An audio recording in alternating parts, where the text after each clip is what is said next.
भाजपा नेता सुधांशु त्रिवेदी ने press conference में कहा कि तेजस्वी जी बिहार की जनता के साथ मजाक करना बंद कर दें। बिहार में नीतीश कुमार की सरकार आने के बाद से राज्य में महिला सशक्तिकरण के लिए कई योजनाएं चल रही हैं। तेजस्वी यादव ने कहा है कि वह 10 लाख नौकरी देंगे, लेकिन इसका वास्तविक अर्थ यह है कि वे 10 लाख रुपए में नौकरी देंगे। इसका मतलब है कि अब वे नौकरी के बदले घर और संपत्ति लेंगे, जैसे पहले वे नौकरी के बदले जमीन लेते थे। क्योंकि राजस्थान में जब वो सरकार चला रहे थे तो बहुजन समाज पार्टी के 6 विधायकों ने बिना शर्त समर्थन कांग्रेस को दिया था और वो 6 के 6 हाथी निकल गए थे। तो मुझे लगता है महागठबंधन के सहयोगियों को पूरा संकेत है कि आने वाले समय में कांग्रेस की कारगुजारियां क्या हो सकती है। और मुझे लगता है इस समस्याओं से विचलित होकर, विभ्रमित होकर श्री तेजस्वी यादव अब वो सारी बातें करना शुरू कर दिए हैं जो न सिर्फ उनके दावों की विश्वसनीयता पर प्रश्न चिन्ह लगाती है, बल्कि ऐसा लगता है कि चुनावी प्रक्रिया का माखौल उड़ाती है। इससे पहले उन्होंने यह दावा किया था कि हर परिवार के एक व्यक्ति को सरकारी नौकरी देंगे।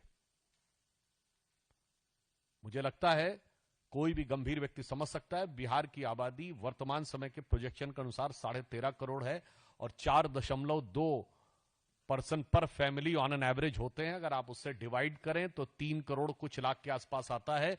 23 लाख लोगों के पास सरकारी नौकरियां, उनको आप हटा दें तो भी 2 करोड़ 90 लाख के आसपास परिवार पड़ते हैं।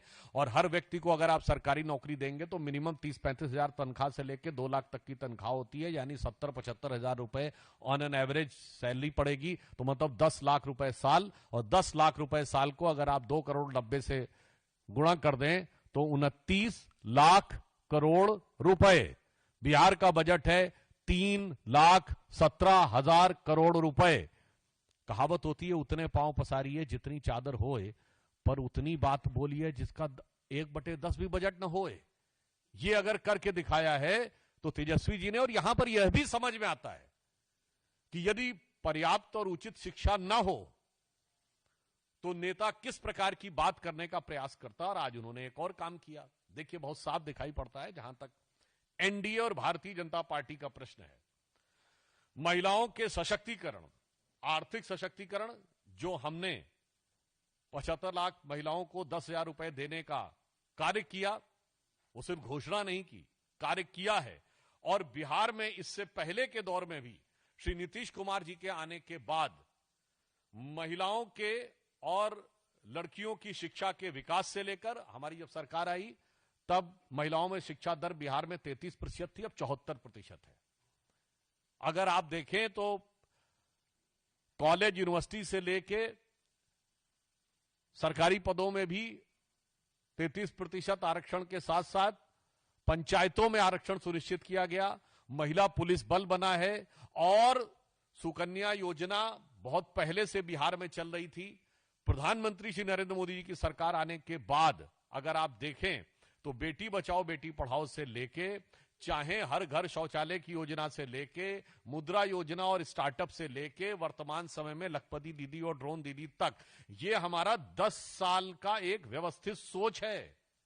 और ये कोई चुनावी प्रक्रिया में होने वाला नी जर्क रिएक्शन नहीं है तेजस्वी जी, जो आप खिसियाहट, बौखलाहट में, जिसे सामान्य शब्दों में कहते हैं खप्तुल हवास होकर बयान देने का प्रयास कर रहे हैं। और मैं इससे पहले भी याद दिलाना चाहता हूं, जब केंद्र में हमारी सरकार नहीं थी तो हमारी गुजरात की सरकार, मध्य प्रदेश की सरकार और राजस्थान की सरकारों ने, छत्तीसगढ़ की सरकारों ने जो महिलाओं के कल्याण की योजनाएं की, आपको याद हो मध्य प्रदेश में शिवराज सिंह चौहान जी का नाम मामू तभी पड़ा था जब लाडली लक्ष्मी योजना आई थी, तब तो केंद्र में कांग्रेस की सरकार हुआ करती थी। अर्थात महिला उत्थान के लिए एनडीए की सोच प्रधानमंत्री श्री नरेंद्र मोदी जी के नेतृत्व में और बिहार में नीतीश कुमार जी के नेतृत्व में एक व्यवस्थित, व्यवहारिक और निरंतर सोच है। It is a methodical, consistent and pragmatic approach.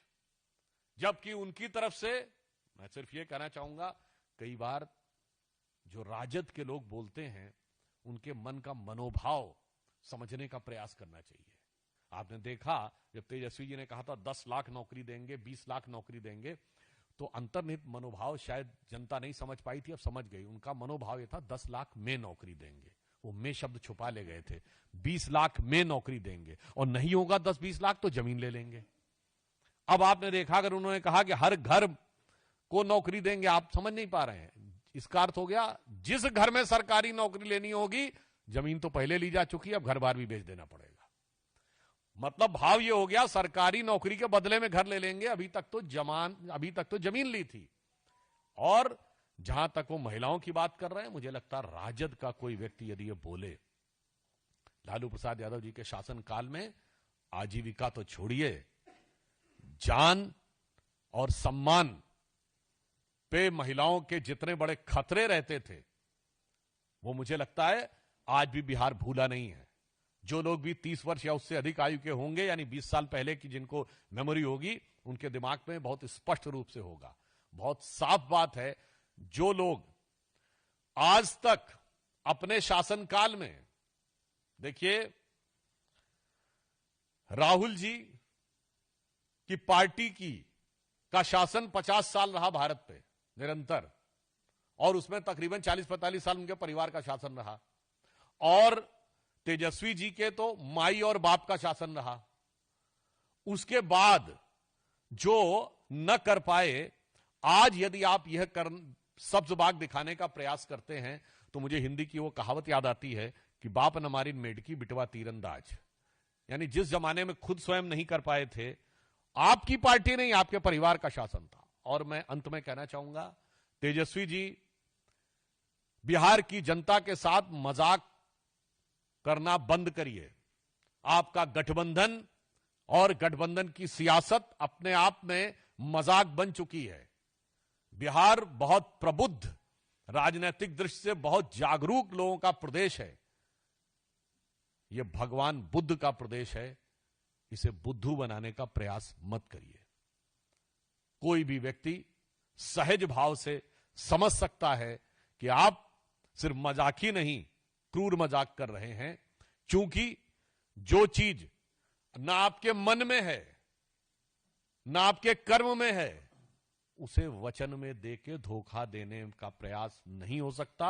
और बिहार की प्रबुद्ध जनता ऐसे सारे लोगों का भ्रम उसी प्रकार चकनाचूर और बिखरता नजर आएगा, जैसे महागठबंधन की हसरतों का नजारा बिखरता हुआ नजर आ रहा है।